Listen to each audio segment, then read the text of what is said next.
Assalamualaikum warahmatullahi wabarakatuh. Perkenalkan, nama saya Wira Meksi Pratama Sinaga dengan NPM 30232121905.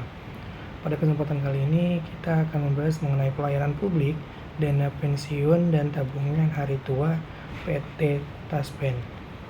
Nah, pada kesempatan kali ini kita memiliki table of discussion agar membatasi seluruh pembahasan agar tidak terlalu lebar dan panjang. Pertama kita akan membahas mengenai latar belakang, kemudian ada definisi, syarat pengurusan pensiun, prosedur dana pensiun, prosedur tabungan hari tua, dan terakhir ada kesimpulan.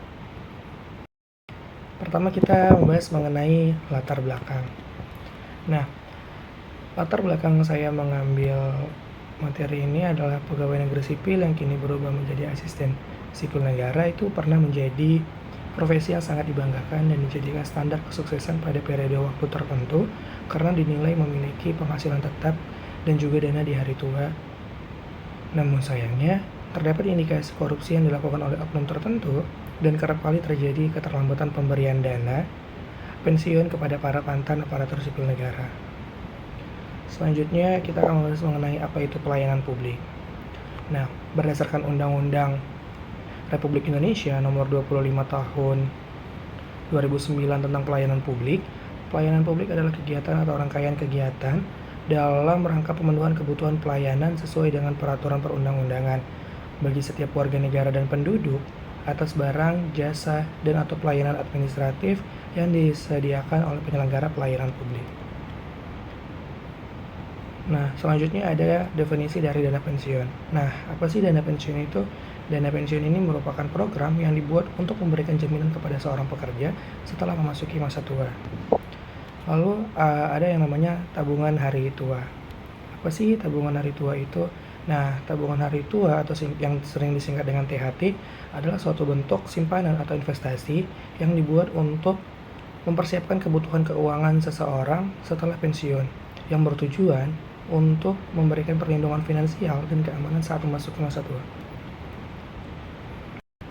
Nah, di sini terdapat 3 hal yang harus diperhatikan dalam melakukan pengurusan dana pensiun. Yang pertama itu ada pengurusan waktu pengurusan dana pensiun, yang kedua ada alur pengurusan dana pensiun, dan yang ketiga adalah berkat administrasi yang harus dilengkapi. Nah, pertama kita akan membahas mengenai waktu pengurusan dana pensiun. Nah, berdasarkan Undang-Undang Nomor 5 Tahun 2014 tentang Aparatur Sipil Negara, berdasarkan Pasal 91 Ayat 2, terdapat jenis-jenis pensiun. Yang pertama ada pensiun karena meninggal dunia, yang kedua ada pensiun atas permintaan sendiri atau pribadi, ketiga ada pensiunan karena mencapai batas usia, keempat ada pensiunan karena perampingan organisasi atau kebijakan pemerintah itu sendiri, dan yang terakhir adalah pensiun karena tidak cakap jasmani dan atau rohani. Nah, sebenarnya tidak ada ketentuan lebih rinci mengenai waktu mengurus dana pensiun. Namun bagi PNS yang telah disebutkan, salah satunya adalah yang mencapai batas usia maksimum berdasarkan peraturan pemerintah nomor 32 tahun 1979 tentang pemberhentian pegawai negeri sipil. Pada pasal 5, pengusulan bahan pensiun akan diproses 1 tahun sebelum seorang PNS akan mencapai batas usia pensiunnya itu sendiri. Lalu, jika sudah mencapai 1 tahun sebelum masa pensiun, terdapat alur pengurusan dana pensiun harus dipahami agar tidak terjadi keterlambatan bagi para pensiun ini. Yang pertama adalah sekretaris menugaskan kepada subbagian kepegawaian dan umum untuk menginventarisir dan memproses PNS pada Dinas PUPR bagi mereka yang telah memenuhi syarat waktu untuk pensiun. Yang kedua adalah berdasarkan arahan dari sekretaris dinas melalui kepala subbagian kepegawaian dan umum, pengelola kepegawaian akan menyiapkan administrasi usulan bagi PNS pada Dinas PUPR. Selanjutnya, pengelolaan kepegawaian melakukan pemberitahuan secara tertulis maupun lisan kepada daftar nama PNS yang akan pensiun mengenai kelengkapan lampiran administrasi pensiun yang harus dilengkapi dalam kurun waktu 2 minggu. Selanjutnya, pada tahapan yang keempat, PNS yang akan pensiun akan menyiapkan dan memasukkan lampiran administrasi pensiun ke pengelola kepegawaian untuk proses lebih lanjut.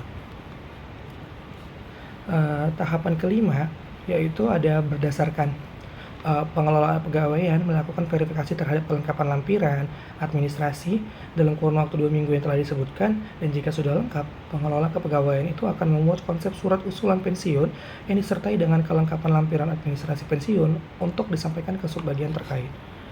Tahapan selanjutnya yang akan dilalui adalah konsep surat lisan dan lampiran administrasi yang telah diterima akan dilakukan proses verifikasi terlebih lanjut oleh Kepala Subbagian Kepegawaian, Sekretaris Dinas, dan Kepala Dinas.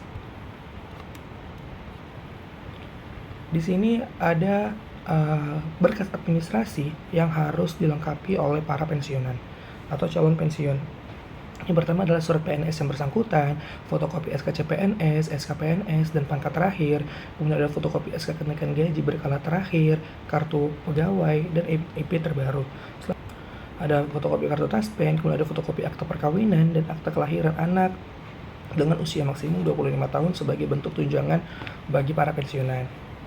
Selanjutnya ada daftar susunan keluarga yang dikeluarkan oleh camat setempat, surat pernyataan tidak sedang menjalani proses pidana, surat pernyataan tidak menjalani hukuman disiplin tingkat sedang atau berarti dalam kurun waktu 1 tahun terakhir.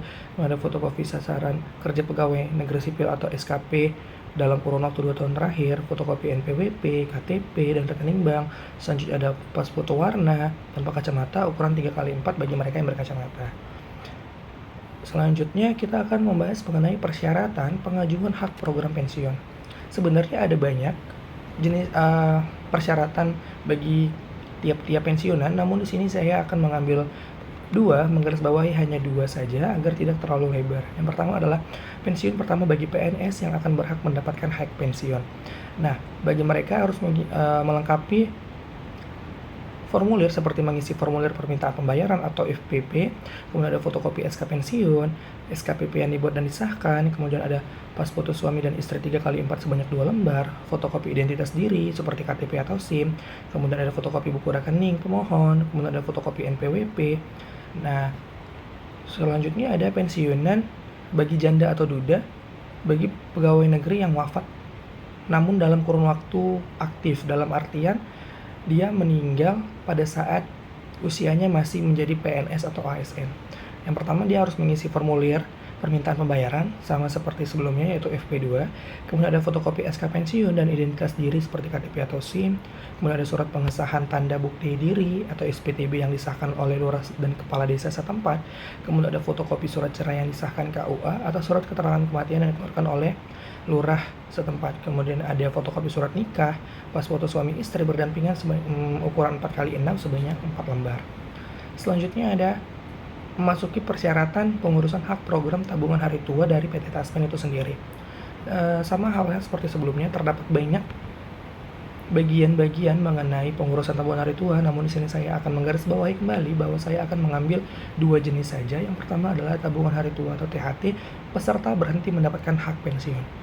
Nah, pertama yang harus dilakukan adalah mengisi formulir permintaan pembayaran, fotokopi SK pensiun atau pertimbangan teknis atau yang disingkat dengan PERTEK, kemudian ada SKP2 yang dibuat dan disahkan oleh instansi yang berwenang, kemudian ada fotokopi identitas diri, fotokopi buku rekening, dan di sini terdapat catatan bagi pegawai negeri sipil atau pejabat negara, PT Taspen Persero ini akan sekaligus membayarkan pensiunan tabungan hari tua pada pensiun pertama. Selanjutnya ada nilai tunai asuransi apabila berhenti bukan karena pensiun atau bukan karena wafat. Yang pertama adalah mengisi formulir permintaan pembayaran atau FP2, fotokopi SK pemberhentian, SKP yang dibuat dan disahkan oleh instansi terkait, fotokopi identitas diri atau KTP SIM, kemudian ada fotokopi buku rekening, dan sini juga terdapat catatan bagi pegawai negeri sipil sekaligus dibayarkan juga pengembalian iuran pensiun. Nah, di sini dapat ditarik kesimpulan bahwa banyak prosedur yang harus dijalani oleh para pensiunan dan yang ingin memiliki tabungan di hari tua. Namun oleh karena itu, pada peraturan atau kebijakan pemerintah yang baru terdapat OSPP atau kebijakan satu pintu untuk memudahkan para pensiunan ini dan menjadi lebih transparan agar tidak terjadi alur proses yang lama sehingga dapat dicairkan dalam kurun waktu tepat waktu. Oke, terima kasih. Mungkin itu saja yang bisa saya sampaikan pada kesempatan kali ini. Jika ada kurang dan lebihnya saya mohon maaf. Wabillahi taufiq wal hidayah. Wassalamualaikum warahmatullahi wabarakatuh.